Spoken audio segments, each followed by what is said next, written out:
મિત્રો, હું શાર્દુલ ઠાકર, GIEITI પ્રાંતિજ, આજે તમારી સાથે વિઝ્યુઅલ બેઝિક એપ્લિકેશનની અંદર કંટ્રોલ સ્ટેટમેન્ટ વિશે વાત કરવા માટે હું તમારી સાથે ઉપસ્થિત છું.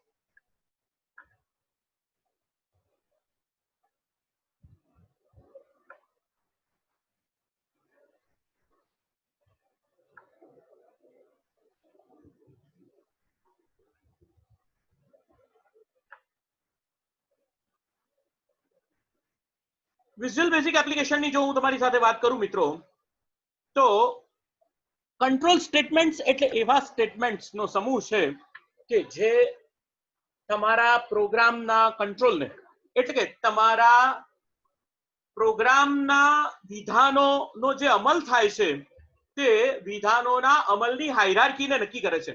એટલે કે તમારા પ્રોગ્રામની અંદર વિધાનો કયા ક્રમની અંદર અનુસરવામાં આવશે, એક્ઝિક્યુટ કરવામાં આવશે, તે અંગેનો અંકુશ આ પ્રોગ્રામ કંટ્રોલ સ્ટેટમેન્ટ્સ રાખતા હોય છે. સામાન્ય રીતે મિત્રો તમે જાણો છો તે પ્રમાણે આમ તો વિઝ્યુઅલ બેઝિક એપ્લિકેશન જે છે તે એક રીતે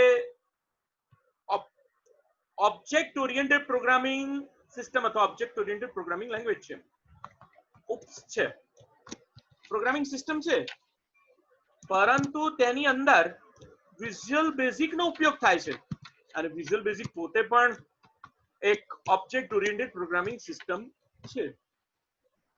સાથે સાથે એની એક બીજી પણ લાક્ષણિકતા છે કે વિઝ્યુઅલ બેઝિક એપ્લિકેશનની અંદર જે કંઈ પણ વિધાનો લખવામાં આવે છે તે તમામ વિધાનો ક્રમશઃ જેને કહેવાય કે પ્રથમ વિધાન, બીજું વિધાન, ત્રીજું વિધાન, ચોથું વિધાન, એમ જ્યાં સુધી તે સબ પ્રોસિજરનો એન્ડ ના આવે ત્યાં સુધી તમામ વિધાનોનો અમલ કરે છે.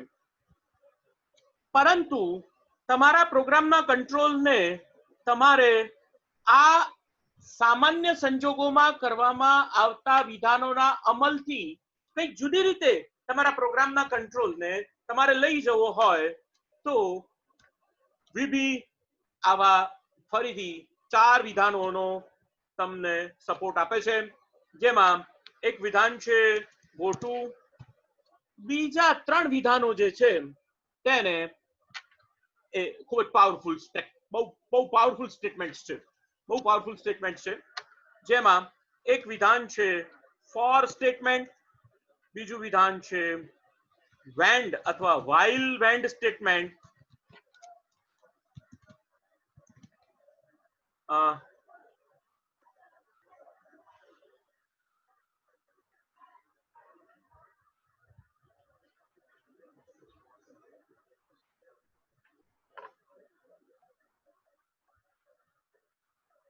just a second.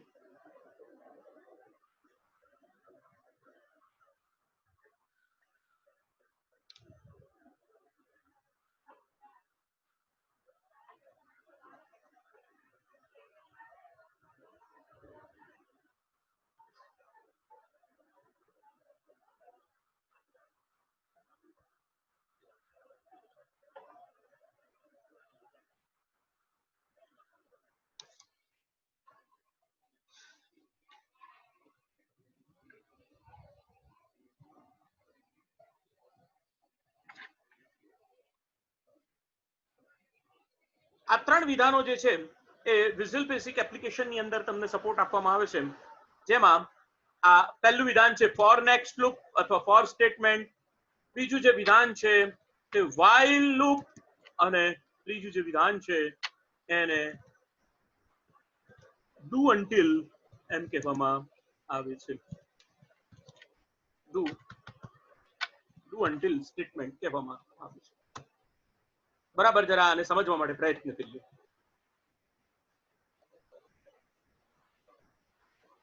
Go to A dynamic નથી, જ્યારે ફોર, વાઇલ અને ડુ એ ત્રણે ડાયનેમિક સ્ટેટમેન્ટ્સ છે. એ તમારા પ્રોગ્રામના કંટ્રોલને એક જગ્યાએથી બીજી જગ્યાએ લઈ જઈ શકે છે ને પાછો પણ લાવી શકે છે. અચ્છા, તમારા પ્રોગ્રામના કંટ્રોલને એક જગ્યાએથી બીજી જગ્યાએ લાવી અથવા લઈ જઈ શકવા માટે જે વિધાનો સમર્થ છે તેને કંટ્રોલિંગ વિધાન કહેવામાં આવે છે. આ જ બાબતને જો આપણે બીજી રીતે સમજવી હોય, આ જ બાબતને જો મારે બીજી રીતે કહેવી હોય તો એમ કહી શકાય કે પ્રોગ્રામિંગ વખતે એવી જરૂરિયાત ઊભી થાય છે કે અમુક વિધાનોનો અમલ તમારે વારંવાર કરવો પડે, અને આ વિધાનોનો અમલ વારંવાર કરવા માટે જે વિધાનોનો અમલ થાય તેને પણ પ્રોગ્રામ કંટ્રોલિંગ સ્ટેટમેન્ટ એમ કહી શકાય છે.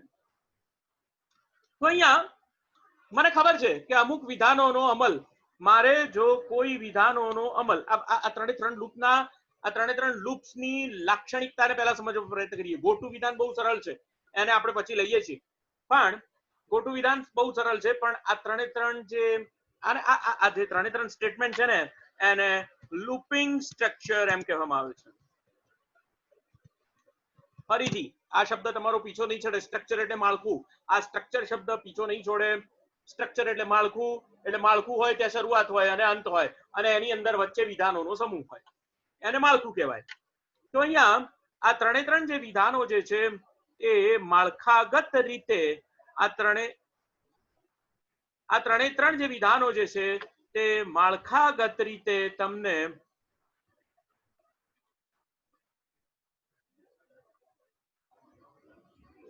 વિઝ્યુઅલ બેઝિક એપ્લિકેશન ઉપયોગમાં લેવાની છૂટ આપે છે. તો અહીંયા મને આ ત્રણમાંથી કયું સિલેક્ટ કરવું, કયા વિધાનનો ઉપયોગ કયા સંજોગમાં કરવો તે સમજવું સૌથી પહેલા બહુ જરૂરી છે, અને એટલા માટે હું તમને આ બાબતે આ જે ત્રણ વિધાનો છે એની લાક્ષણિકતા કહી દઉં છું. અમુક વખતે એવું જરૂરી હોય અથવા તમારા પ્રોગ્રામની જરૂરિયાત એવી હોય કે જ્યારે તમને ખબર હોય કે તમારે જે સ્ટેટમેન્ટ્સનો અમલ કરવાનો છે તે કેટલા વખત કરવાનો છે. તમને ખબર છે પહેલાથી, એ લૂપનો અમલ કરતા પહેલાથી તમને ખબર છે કે આ વિધાનોનો મારે અમલ 10 વખત કરવાનો છે, આ વિધાનોનો અમલ મારે 25 વખત કરવાનો છે, આ વિધાનનો અમલ મારે 50 વખત કરવાનો છે, એવી તમને ખબર છે.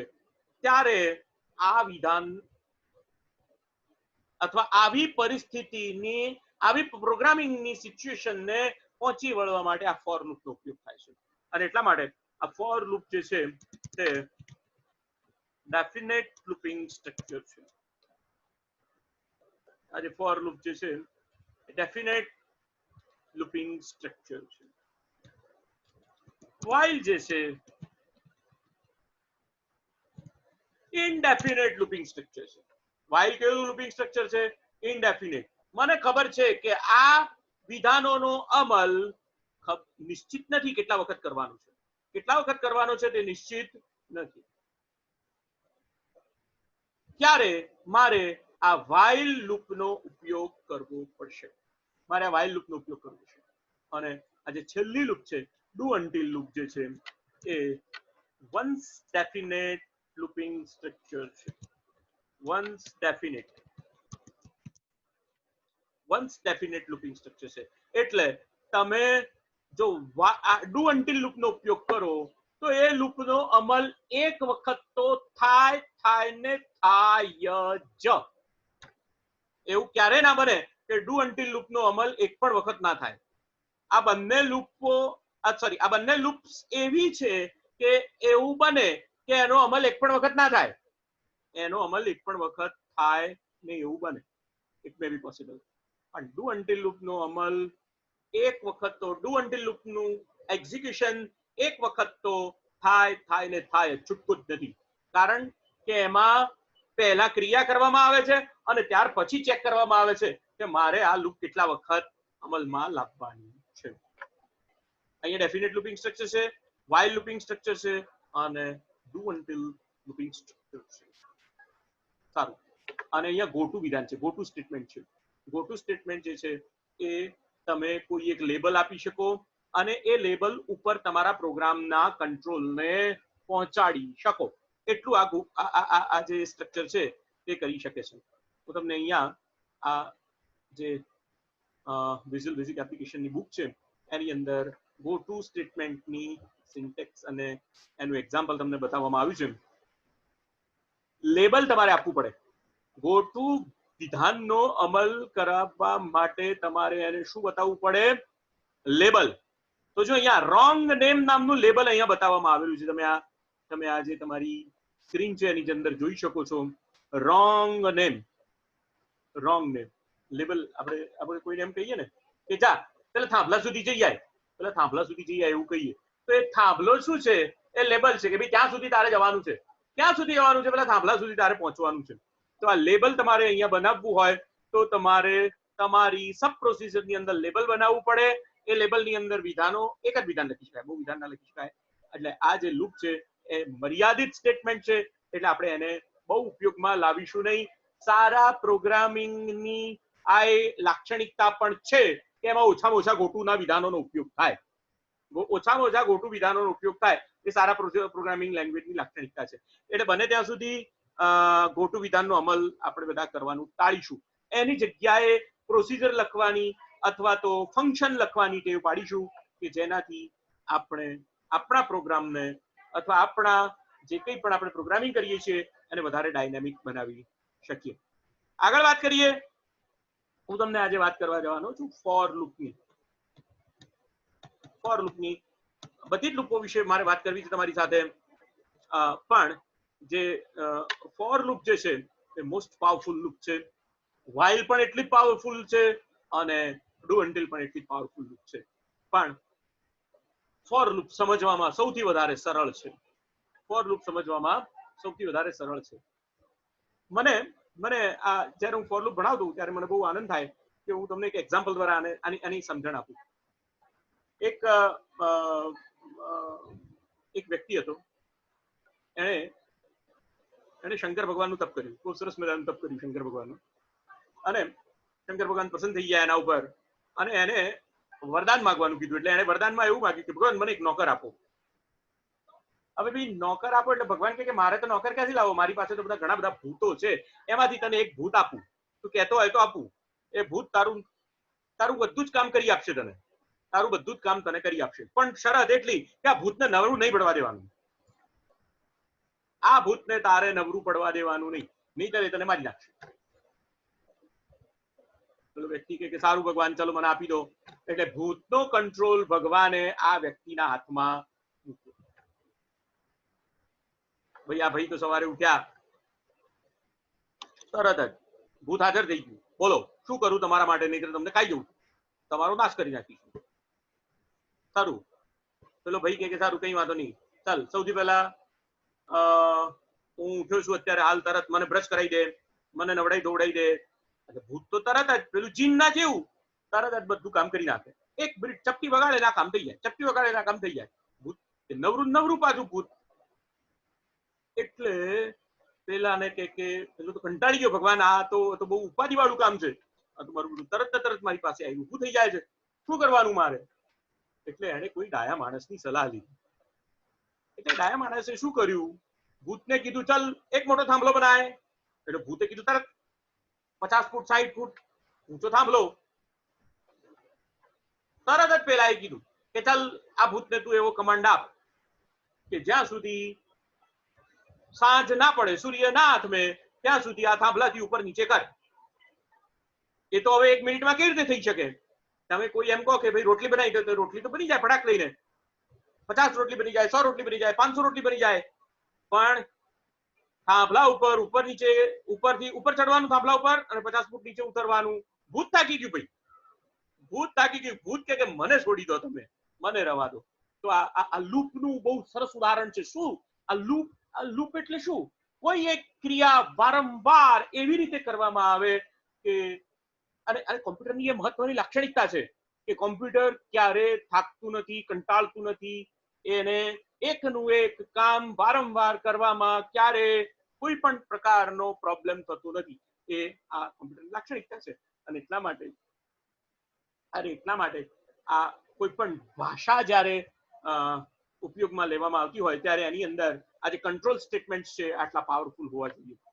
એટલે આ જે ફોર લૂપ છે એ ખબર છે કે પેલા ભૂતને તમારે કેટલા વખત ઉપર નીચે ચડાવવાનું છે. એટલે હવે આ તમને ફોર લૂપ જે છે ને એ આ પેલા ભૂતના એક્ઝામ્પલ થી બરોબર યાદ રહી જશે. તમારે આ ભૂતને તમારે ભાઈ 5 વખત ઉપર નીચે ચડાવવાનું છે. હા, તો ભૂત 5 વખત ઉપર નીચે ચડશે. તો આ તમને પહેલાથી ખબર છે કે મારે ભૂતને 5 વખત ઉપર નીચે ચડાવવાનું.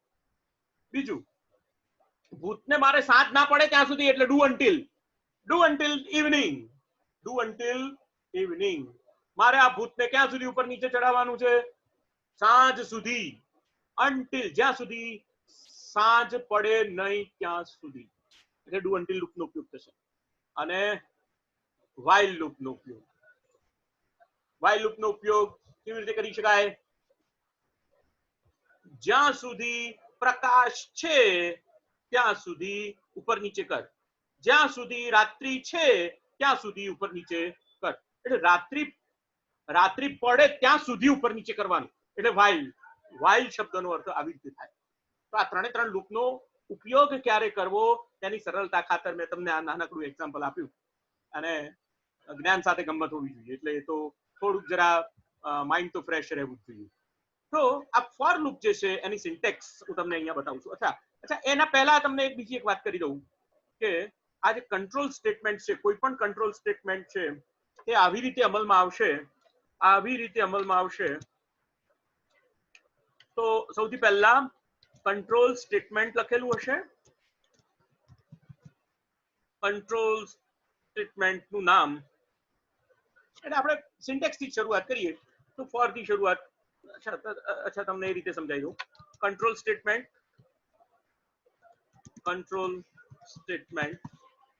આ કંટ્રોલ સ્ટેટમેન્ટ શરૂ થાય એ પહેલા control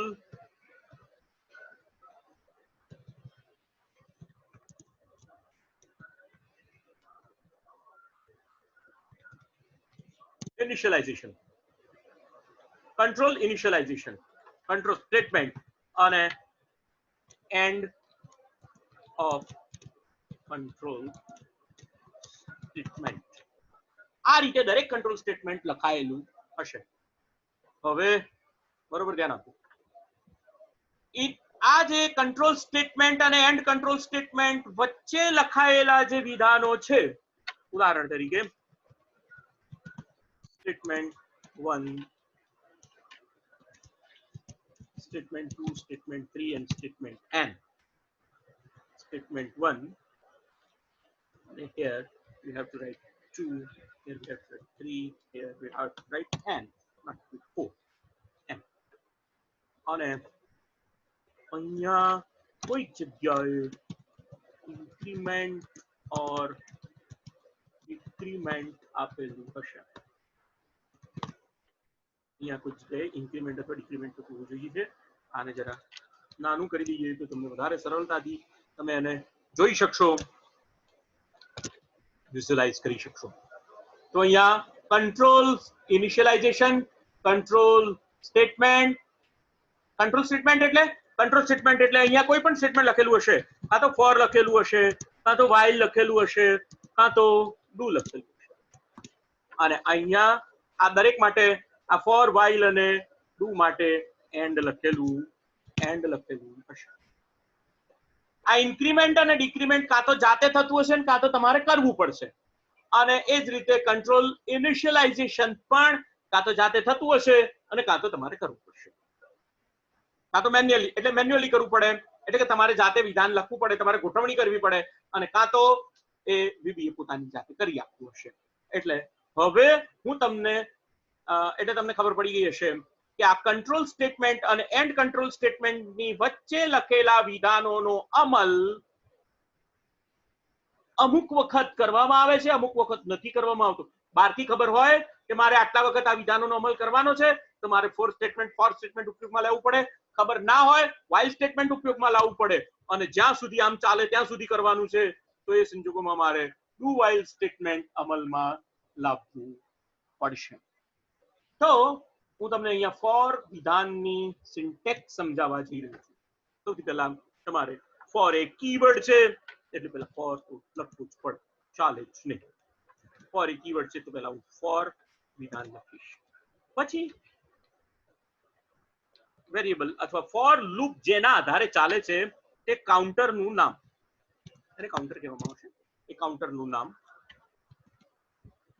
equal to start two and, અને અહીંયા સ્ક્વેર બ્રેકેટમાં સ્ટેપ તમે લખી શકો છો. આ સિન્ટેક્સ છે, અને બહુ ચિંતા નહીં કરવાની. આ અને and four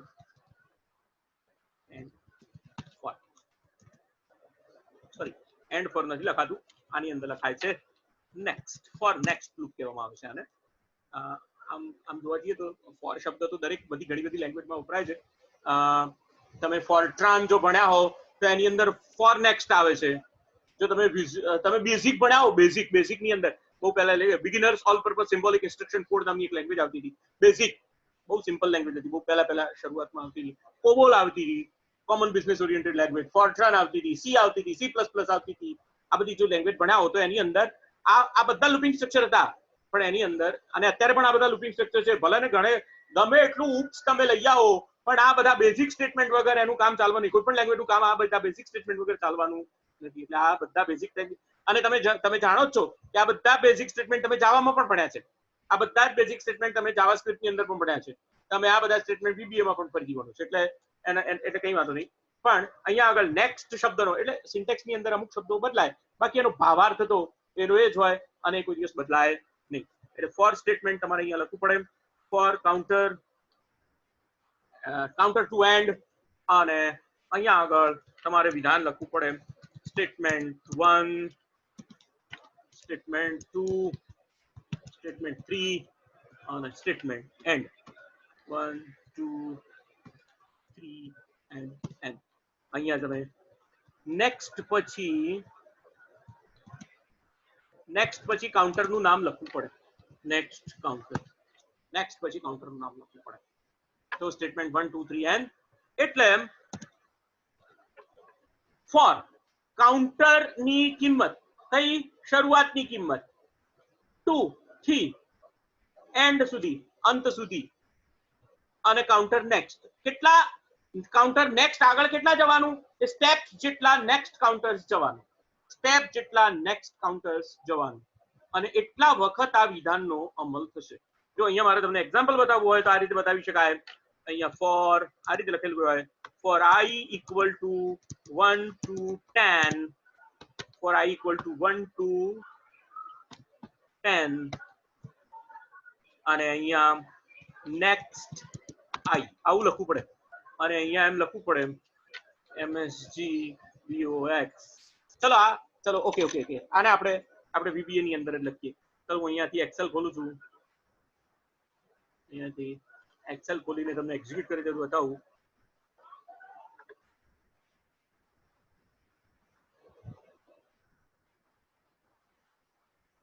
Just a second.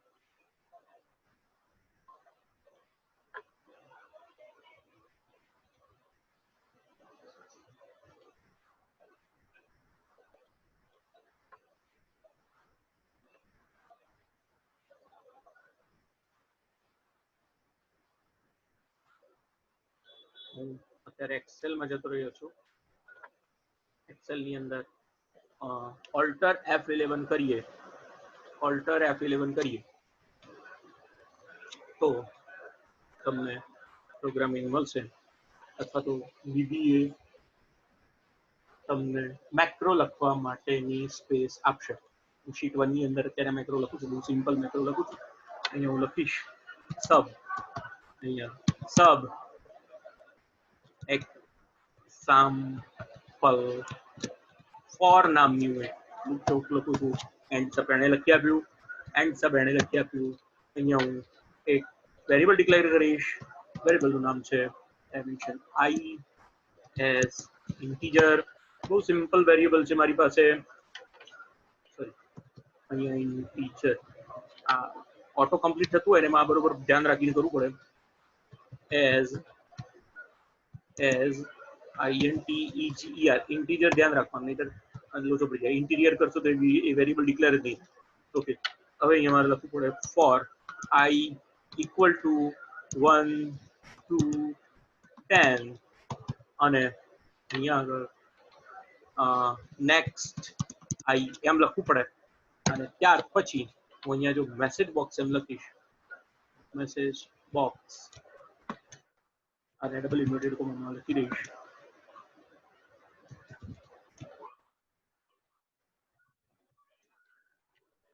School પણ કરી દઈશ અને પછી જઈને લખીશ. મારી આ લખવાની પદ્ધતિથી ભૂલ પડવાની સંભાવના ઓછી છે કે ભાઈ પહેલા બધી જેટલી પેર્સ આવતી હોય એટલી બેથી પેર્સ કમ્પ્લીટ કરો, ત્યાર પછી વચ્ચે જઈને તમે લખો. બરોબર છે? બ્રિટાનિયા બિસ્કિટ ના જેવું, અસલી મજા બીચો બી એવું. તો અહીંયા લખો હાય, હાલો, અને અહીંયા કોમા આપીને બીબી ઓકે ઓનલી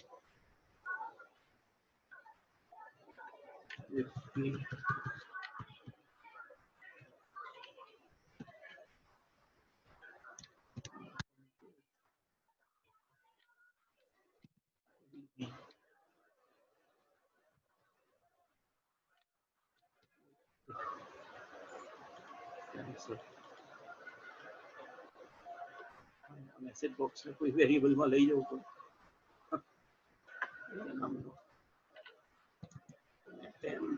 વેરિયેબલ ડિક્લેર કરી દઈએ.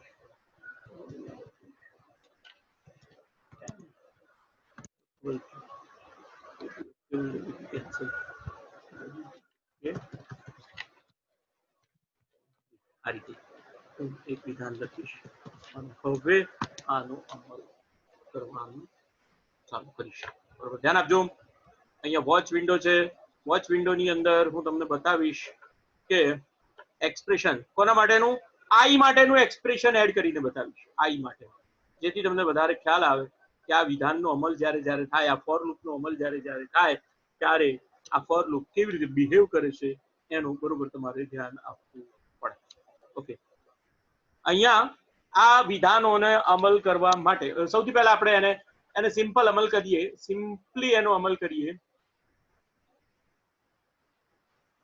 તો જો હાય હેલો કેટલા વખત મેસેજ બોક્સ બતાવશે? 10 વખત. 2 3 4 5. નથી ખબર પડતી? નહીં નથી ખબર પડતી ને? સારું, કઈ વાંધો નહીં. આપણે આની અંદર આપણા વેરિયેબલ ને પણ પ્રિન્ટ કરાવી દઈએ, આઈ નામના વેરિયેબલ ને પણ પ્રિન્ટ કરાવી દઈએ. તો હવે તમને ખબર પડશે કેટલા વખત આ મેસેજ રન થયો. હાય હેલો 1 2 3 આવ્યું. 3 આપણે એની જગ્યા બદલી તો ખબર છે. 3 4 4 ને જયારે આગું લઈ જઈએ 4 5 6 7 8 9 અને જો છેલ્લે 10 આવ્યું. અને હવે જયારે હું ઓકે આ પૂરું કરીશ ત્યારે આ મારી આખી લૂપ જે છે તે પૂરી થશે. મને ખબર છે કે મારે આ વિધાનનો અમલ 10 વખત મારે કરવાનો છે, એટલે મારે ફોર વિધાનથી આ વિધાનનો અમલ 10 વખત કરવાનો મને ખબર છે, એટલે મારે આ ફોર વિધાનનો ઉપયોગ મારે કરવો પડે. આ બહુ સિમ્પલ એક્ઝામ્પલ છે, શેનું? ફોર સ્ટેટમેન્ટનું એક્ઝામ્પલ છે. ઓકે, હવે તમને હું જરા વોચ વિન્ડોની અંદર આ આખી વિધાન જે છે એને ડિબગિંગ કેવી રીતે કરી શકાય એની વાત કરીશ. અહીંયા રન મેનુની અંદર તમે જોઈ શકો છો, સોરી ડિબગ મેનુની અંદર સ્ટેપ ઇનટુ નામનું ઓપ્શન જોઈ શકો છો કે જેના દ્વારા તમારા પ્રોગ્રામને સ્ટેટમેન્ટ બાય સ્ટેટમેન્ટ અમલ કરશે. એ તમે કરી શકો છો. F8 કરીશ એટલે હવે તમે જોઈ શકો છો પહેલા વિધાનનો અમલ થશે. પહેલું, ફરી એક પહેલો વખત. અચ્છા, આઈ નામનો વેરિયેબલ ડિક્લેર કર્યો એણે. અહીંયા આગળ ટેમ્પ નામનો વેરિયેબલ ડિક્લેર કરેલો હશે. અહીંયા તમે એડ વોચ કરાવી શકશો. કોની? ટેમ્પની સોરી મારી ભૂલ થઈ. આને એડિટ કરી દઈએ, એડિટ વોચ. ટેમ્પો નથી, ટેમ્પ નામનું સ્ટેટમેન્ટ, ટેમ્પ નામનું વિધાન છે. ફાઇન. હવે હું F8 કરીશ એટલે મને ખબર પડશે. જુઓ આઈ ની કિંમત કેટલી કરી એણે?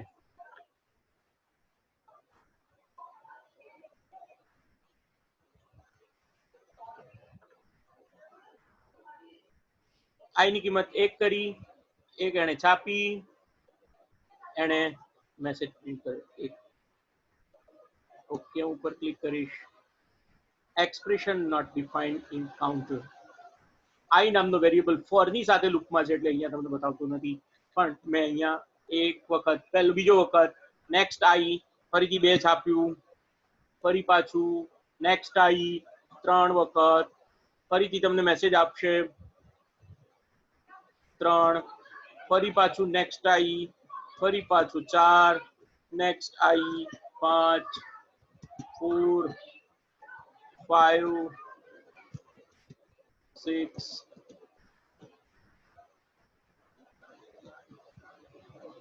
F8, 10 આખી લૂપ પૂરી થઈ.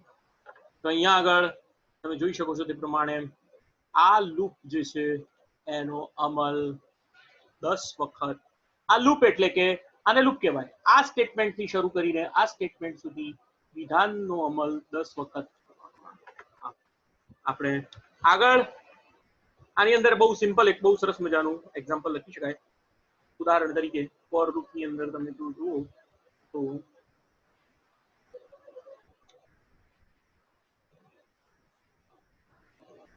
આમ તો એક્સેલ ની શીટ જે છે એ એક પ્રકારનો એરે છે, એટલે આ ફોર લૂપ ને એરે ને બહુ સીધો સંબંધ છે, એ પછી આપણે ભરીશું જ્યારે એરે આપણે જોઈશું ત્યારે જોઈશું. પણ અહીંયા મારે તમને જે શીખવાડવું હતું તે અમે ફોર લૂપ નું વિધાન સરસ મજાનું તમને શીખવાડ્યું. હવે હું તમને વાઇલ વિધાન વિશે વાત કરીશ. વાઇલ વિધાન જે છે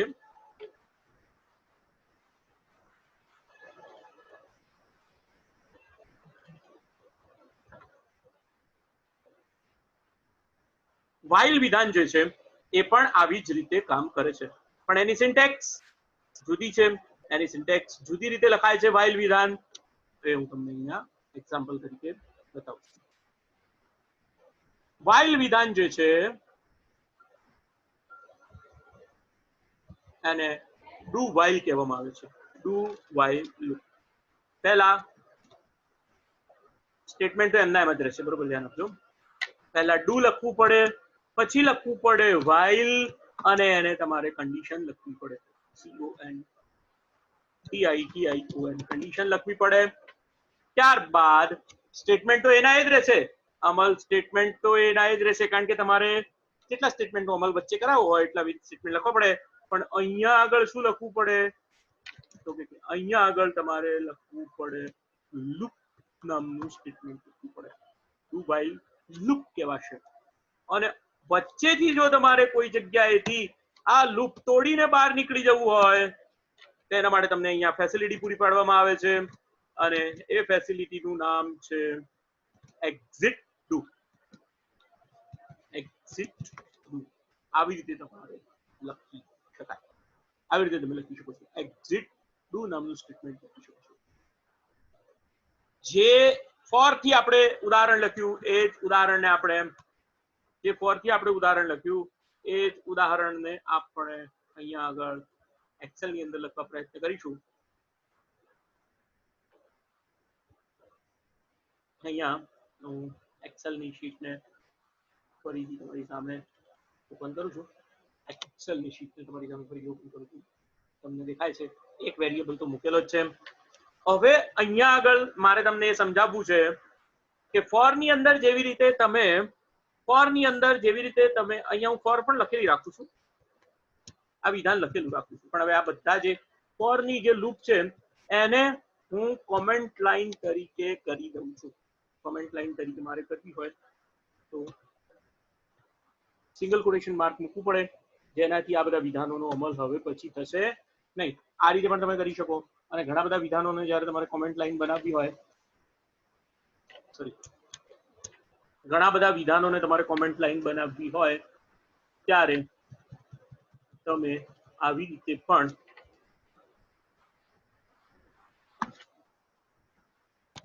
બનાવી શકો છો. Just like this. આ બધા વિધાનોને સિલેક્ટ કરી દીધા અને અહીંયા એડિટ લઈને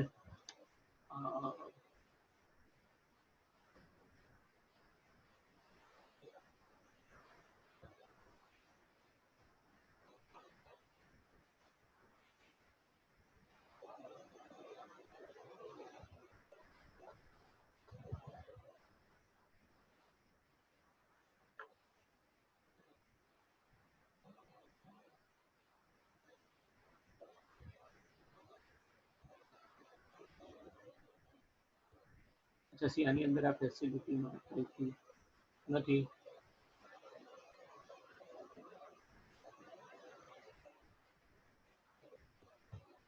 એની આપણે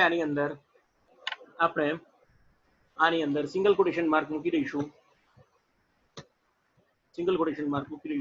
એટલે આ બધા જે વિધાનો જે છે એ કોમેન્ટ લાઈન બની જશે. હવે હું તમને આ જ એક્ઝામ્પલ ડુ વાઇલ થી લખીને બતાવીશ. તો અહીંયા હું લખીશ ડુ, લખવું પડે. અચ્છા, અહીંયા ડુ વાઇલ ની લૂપ લખતા પહેલા અહીંયા બરોબર ધ્યાન આપજો. ફોર લૂપ જે છે એ તમારા આખા વેરિયેબલ ને જાતે કંટ્રોલ કરે છે. એટલે ઇનિશિયલાઇઝ પણ કરે છે, એની કન્ડિશન પણ ચેક કરે છે, એની અંદર ઇન્ક્રીમેન્ટ કે ડિક્રીમેન્ટ પણ કરે છે અને એન્ડ પણ કરે છે. જાતે બધું કરે છે. પણ ડુ વાઇલ લૂપ અને ડુ અનટિલ લૂપમાં તમારે એ કામ તમારી જાતે કરવું પડશે. ફોર આપમેળે કરે છે, ડુ વાઇલમાં તમારે જાતે કરવું પડશે. તો અહીંયા મારે આ આઈ નામના વેરિયેબલને ઇનિશિયલાઇઝ કરાવવું પડશે. આઈ ની કિંમત હું 1 કરું છું. અહીંયા લખીશ ડુ વાઇલ જ્યાં સુધી આઈ ની કિંમત લેસ ધેન 10 અથવા લેસ ધેન 11 ના હોય ત્યાં સુધી. અને અહીંયા મારે લખવું પડે લૂપ. અને આ વિધાન જે છે, આ જે ટેમ્પ વાળું વિધાન, અહીંયા વીબી ઓકે વાળું વિધાન ફરીથી અહીંયા લઈ આવું છું. ફરીથી આ વિધાન અહીંયા લઈ આવું છું જેથી તમને ખબર પડે કે એનું એ જ વિધાન. હા, એ પણ બહુ સાચી વાત છે કે તમે જે વિધાનો તમે ફોર થી લખી શકો છો તે ડુ વાઇલ થી લખી શકો છો અથવા ડુ અનટિલ થી પણ લખી શકો છો. પણ જે વિધાનો તમે ડુ વાઇલ થી લખી શકો છો એ ફોર થી લખી શકાતા નથી. એટલે કે એ ફોર પાસે જુદા પ્રકારની તાકાત છે, જુદા પ્રકારની એની એબિલિટી છે, જુદા પ્રકારની સ્ટ્રેન્થ છે. ડુ વાઇલ ની સ્ટ્રેન્થ જુદા પ્રકારની છે. એટલે બંનેનું કમ્પેરિઝન એ રીતે પણ ન થઈ શકે. આને પણ અમલમાં આપણે અહીંયા કરીએ તો ફરીથી હાય હેલો 1 11 વખત તમને ખબર પડશે. હવે જો આ જે લૂપ છે ને એની અંદર મેં તમને પહેલા કીધું હતું ફોર લૂપ બધું જાતે એક્ઝિક્યુટ કરે છે. તમારે અહીંયા ઇન્ક્રીમેન્ટ ડિક્રીમેન્ટ જાતે કરવું પડશે. અહીંયા તમે લોચો માર્યો, અથવા મેં જ લોચો માર્યો, રાધર એમ કહું તો ચાલે. શું લોચો માર્યો ભાઈ? તો મેં જે છે આની અંદર આ ઇન્ક્રીમેન્ટ અને ડિક્રીમેન્ટ માટે કોઈ સ્ટેટમેન્ટ મેં લખ્યું નથી. મેં ઇન્ક્રીમેન્ટ અથવા ડિક્રીમેન્ટ માટે મેં કોઈ વિધાન લખેલું નથી. અહીંયા ઓકે હું ગમે એટલા વખત ઓકે કરીશ ને પણ મારું આ કામ પૂરું થશે નહીં. એને એન્ડ જ કરાવવું પડશે. કારણ કે આઈ નામનું જે વેરિયેબલ છે એની અંદર કોઈ દિવસ વધારો થતો જ નથી. તો જુઓ, આનું આવી રીતે કામ ચાલે છે. હું અહીંયા વોચ વિન્ડો તમારા માટે ફરીથી ઓપન કરું છું. ડિબગ મેનુમાં જઈને વ્યૂ વોચ વિન્ડો, આ વોચ વિન્ડો મેં અહીંયા લાવી દીધી. અને હવે આ લૂપનો હું અમલ કરીશ, એફેટ કરીશ, સોરી અહીંયા એફેટ કરીશ. એટલે ડાયમેન્શન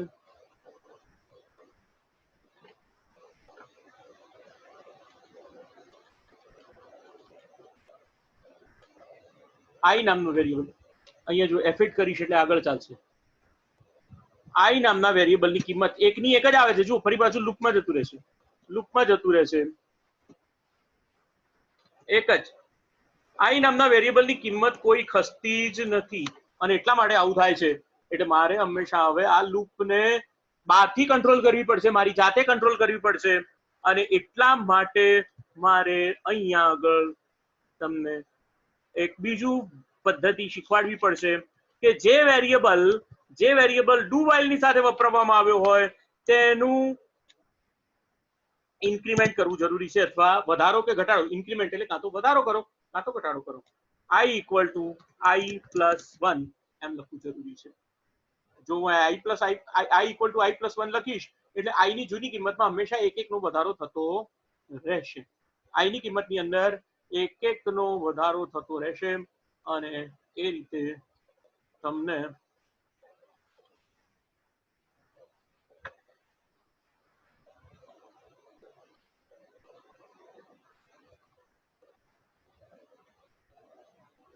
અહીંયા આગળ i ની કિંમત બતાવતું વધારો થશે એટલે આગળ ચાલશે. જુઓ, એફેટ કરીએ છીએ ફરીથી. i ની કિંમત 1, 1 આવી ગઈ. હેલો, આ હેલો 1. આઈ ની કિંમતમાં 1 નો વધારો થયો, ફરી પાછું લૂપમાં ગયું, એને ચેક કર્યું, આઈ ની કિંમત 11, અચ્છા 2 આવી ગઈ. અહીંયા જો લૂપમાં ગયું એટલે i less than equal to 11 આ વિધાનનો અમલ કરશે.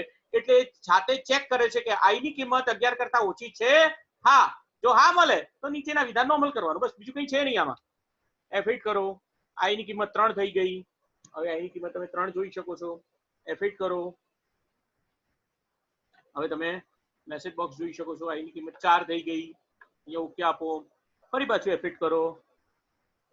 F8 લૂપમાં જશે, ચેક કરશે, i ની કિંમત 5 છે, લૂપમાં જશે, ચેક કરશે 6, લૂપમાં જશે, ચેક કરશે 7, લૂપમાં જશે, ચેક કરશે 8, લૂપમાં જશે, ચેક કરશે 9, લૂપમાં જશે, ચેક કરશે. અત્યારે i ની કિંમત 10 છે, બરોબર, ધ્યાન આપજો. હવે i ની કિંમત કેટલી છે? 10 છે. હું અહીંયા ઓકે આપીશ એટલે i ની કિંમત 10 થી વધીને હવે 11 થશે.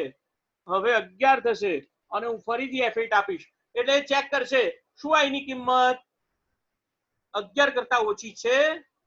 હવે 11 એ 11 કરતા ઓછા કહેવાય નહીં, 11 એ 11 ના જેટલા જ કહેવાય. એટલે આ કન્ડિશન ખોટી પડશે, એટલે સીધું લૂપમાંથી બહાર નીકળી જશે અને આ જે લૂપ સ્ટેટમેન્ટ લખેલું છે એના પછી જે વિધાન આવતું હશે એનો અમલ કરશે. એનો અમલ સબ એન્ડ ખતમ, પ્રોગ્રામ ખતમ. સિમ્પલ એક્ઝામ્પલ શેના માટેનું છે? ડુ વાઇલ માટેનું એક્ઝામ્પલ મેં તમને બતાવ્યું. એવી જ રીતે એન્ડ, અચ્છા અહીંયાને સ્ક્રીનને ફરીથી શેર કરીએ, વર્ડની સ્ક્રીનને શેર કરીએ અને સિન્ટેક્સમાં જે પ્રમાણે બતાવ્યું છે તે પ્રમાણે હવે ડુ અન્ટિલની લૂપ વિશે જોઈશું. એમાં બીજું કંઈ છે નહીં જાણે. પહેલા ડુ અન્ટિલ, વાઇલ શબ્દની જગ્યાએ અન્ટિલ શબ્દનો ઉપયોગ કરવાનો છે. કયા શબ્દનો ઉપયોગ કરવાનો છે? અન્ટિલ શબ્દનો. વાઇલ શબ્દની જગ્યાએ અન્ટિલ શબ્દનો ઉપયોગ કરવાનો છે. તો આને આપણે ફરીથી શેર કરીએ તમારી સાથે. તો અહીંયા ડુ વાઇલની જગ્યાએ કયા શબ્દનો ઉપયોગ કરવાનો છે? અન્ટિલ શબ્દનો ઉપયોગ કરવાનો છે. કન્ડિશન એમની એમ રહેશે. એક્ઝિટ વખતે પણ ડુ સ્ટેટમેન્ટ, ડુ વિધાન લખવાનું છે. તો અહીંયા આગળ આ જ વસ્તુને આપણે ફરી પાછી એક્સેલની અંદર અમલમાં જોઈએ. તો ફરી પાછું એક્સેલની શીટમાં જઉં છું, એક્સેલની વર્કબુકમાં જઉં છું. અહીંયા હું લખું છું ડુ અન્ટિલ. આનું જ કામ i બરાબર 1 એ તો લખવું જ પડે, બધું જ લખવું પડે. એટલે ફોર એક જ એવી લૂપ છે કે જે variable initialization, condition checking, increment કે ડિક્રીમેન્ટ પોતાની જાતે કરે છે, જ્યારે ડુ વાઇલ અને ડુ અન્ટિલ લૂપમાં આ કામ તમારે કરી આપવું પડે છે, ત્યારે જ લૂપનો અંત થશે. નહીતર ઇનફાઇનાઇટ લૂપ થઈ જશે, અનંત વખત ફરિયાદ કરશે. i ની કિંમત 1 નક્કી કરી દીધી અને તમે એની અંદર વધારો જ ના કરો અને એમ કહો કે i ની કિંમત 11 કરતા ઓછી હોય ત્યાં સુધી. ભાઈ i ની કિંમતમાં વધારો નહીં કરો તો 11 તો કોઈ થવાની જ નથી. તો અને એટલા માટે આ લૂપ જે છે તે જેને કહેવાય કે એક પ્રકારની ઇનફાઇનાઇટ લૂપ થઈ જશે, એટલે તમારું કામ થશે નહીં. તો અહીંયા ફરીથી એક વખત આ પ્રોગ્રામને આપણે અમલ કરીએ છીએ.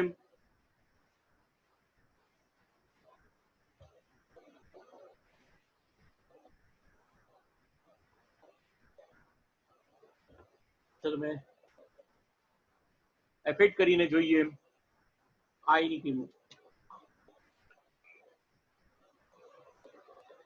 અન્ટિલ અહીંયા કન્ડિશન ખોટી પડે છે. અન્ટિલ i ના હોય ત્યાં સુધી 11 કરતા મોટી ના થાય ત્યાં સુધી. હવે જો અહીંયા કન્ડિશન જે છે ને બહુ ઇમ્પોર્ટન્ટ વસ્તુ છે. નહીતર અમુક વખતે તમારી લૂપમાં જાય જ નહીં, પ્રોગ્રામનો કંટ્રોલ લૂપમાં જાય જ નહીં.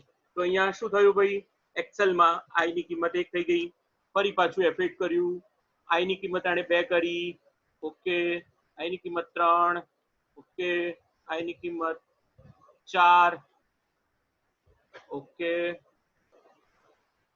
i ની કિંમત 5, ઓકે, i ની કિંમત 6, ઓકે, i ની કિંમત 7, ઓકે, આઈ ની કિંમત 8, ઓકે, આઈ ની કિંમત 9, ઓકે, આઈ ની કિંમત 10, અને ત્યાર પછી લૂપ પૂરી થશે એટલે હવે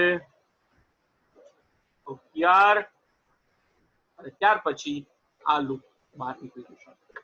તો આ જે છે તે મેં તમારી સમક્ષ કંટ્રોલ સ્ટેટમેન્ટ તરીકે 3 લૂપ્સ મેં તમારી સામે તમને બતાવવા પ્રયત્ન કર્યો.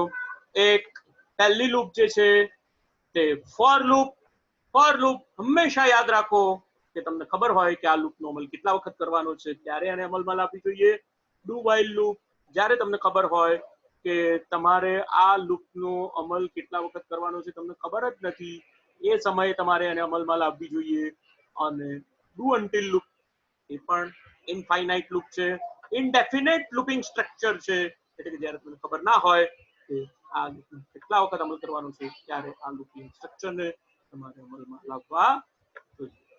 તો અહીંયા થિયરિટિકલ પાર્ટ તરીકે જે લૂપિંગ સ્ટ્રક્ચર મારે જે તમને બતાવવું જોઈએ મેં તમને અહીં બતાવવા માટે પ્રયત્ન કર્યો છે. પ્રેક્ટિકલની અંદર વધારે આગળ આપણે વાત કરીશું.